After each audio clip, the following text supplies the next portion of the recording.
kusoo dhawaada channelka Somali Bitcoin. Channelkan waxaan ka wada hadlaynaa xagga cryptocurrency-gu iyo Bitcoin-ka maraya maalin kasta.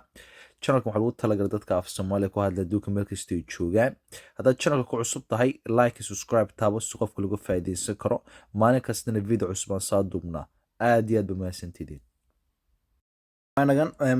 Waxaa laga hadlayaa waxa lagu leeyahay first move Asia Bitcoin ba lagu leeyahay maanta marka Bitcoin marka waa international Asia noqdo amba Africa noqdo ama Europe noqdo meel kasta noqdo waa Bitcoin marka waxaas marka yahay wax weyn wax kala ma dad markuu kaco oo cirka mari doono adigoo haysta dollarkaaga Bitcoin ku bedelan karta ama adigoo doonaya markaad shaqeynaysid aad meel kasta timaado dad trade Bitcoin mustaqbalka waxa noqon doonta lacagta Bitcoin baa lagu siinaya markaad shaqo samaysid Bitcoin baa lacagta ku helaysa marka waa currency taagan maaragtay marka dollarku waa laga adeegyahay poundka kaada waa xagga Ingiriiska amba Carabta kaada maaragtay laakiin marka Bitcoin isticmaalaysid waa Bitcoin marka waxan waa wax minka hadda macal Bitcoin haysatid lacagtaadu markasta waxay noqonaysaa same maaragtay marka waana adkaanaysa marka waxa lagu leeyahay maanta first move Asian Bitcoin above 223 on weekend trading edge environment source blockchain mega week marka waa week fiican baa lagu leeyahay marka waa weekan waa san sheegi weekan ka saafiicnaanaya imka xasida xagu mariyo ma marayo bal chartna ku noqon wada eegina marka sanadka ku soo noqon doona hadda waa kan chartkii waanaan aragna maanta wadaka arka Bitcoin uu saa adkaanaya haddana uu saa noolaaday uu yaraan shida tulka fiican yahay weekan waa week cusub maanta waa Isniin waana waa 7 August maanta marka wanagan marka Ethereum waa kan 5% oo kacay waa wax weyn Ethereum 2 waa ka taas wax kale ma hadda labadana imka israaciyo oo merge laga dhigayo la isku dari doono maaragtay marka waata xasuuka laakiin saxan karna Bitcoin saan noolaaday waa wax koraya oo maanta shalay mu blaamin waana la socotaan haddaan galno waxaan arkaynaa weegan wuxuu la kacay wax kale maaha waxa weeye taa waxay keentay waxa economy waa la yara furay dadkii cuntooyinkii lagu xiray meelaha Ruushka iyo Ukraine dagaal ka socday baa cuntooyinkii qaar baa imika la saadayay petrolkii waa jabtay marka dadkii warwarkii waa ka yaraaday marka lacagtooda meel bay gelinayaan laakiin still bangiyaashii lacagtii wali waa adeegaysa lagu amaahda taas wax kale maaha de waa tii lagu adkeeyay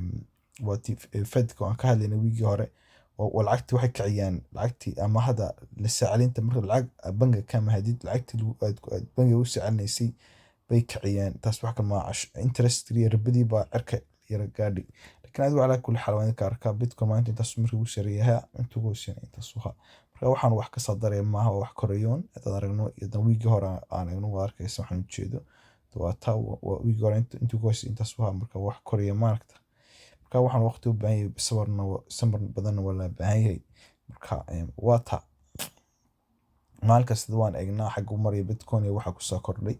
iyo chat kan wada eegnaa marka la dad channelka cusub ta like subscribe tab si qofka lagu faa'iideysan karo marka Bitcoin price intaas maanta maraya waa inta halway Bitcoin has lost more than 50% of its value for the year sanadkan 50% buu dhacay because sanadkan markuu blog yahay waxa 40,000 oo bama mariyo meelaha adigu $50,000 dhow marka 50% buu dhacay sanadkan waxa kale uu dhicin dagaalkii baa bilaamay Russia Ukraine economic waa adkaaday bangiyaashii baa lacagtii dadka ku adkaysa laama hado boqol waxba saa kordhay laakiin marka Bitcoin xog maro waa meel aad u jaban laakiin marka recovery fiican buu sameeyaa oo soo noolaanaya si aad u fiican saamkan aragno waata marka waxa loo Bitcoin hold on to the 23k level that could be very promising hadunta Bitcoin labada week saa socda inta joogo waa aad kan waa very promising marka wax kale taas ma adunta isaysto waxa la arkay dadka inay aaminayaan oo inay isleeyihiin muddo ma dhacayo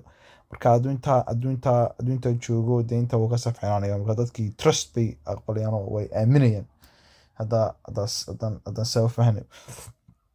marka inta gaarana marka 25,000 ka gaarna waa bullish bal waa bullish xaweye marka waxa la filan inta ka sii kordhiyo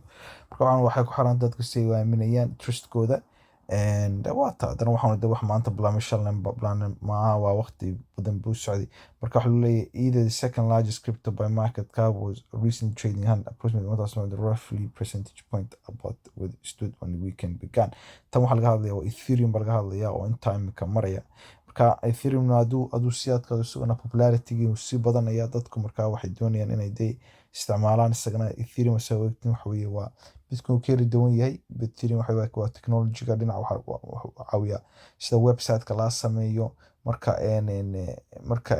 technology-ga marka lacag la isu dirayo waxa soo dhan ku xiran laakiin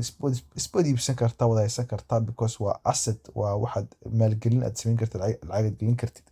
marka maanta waa inaga intaa akhrinay maalin kasta wax cusub ka socdaan wada akhrinaa marka waan channelka ku cusub like subscribe taabo si dadka uga faa'iidaystaan meel kasta joogaan oo afka Soomaali ku hadlaya waan ugu talagalnay meeshan haye de ka faa'iidaysta maalin kasta link waan ku soo qoraa meesha si qofku akhrisan karo oo uga faa'iidaysan karo education saan dadka Soomaali cid looga tagin maaragtay marka waxaan wax cusub oo doonayaan laga wada faa'iidaysto waana bari haddana like subscribe taabo saa laga wada faa'iidaysan karo haye waana bari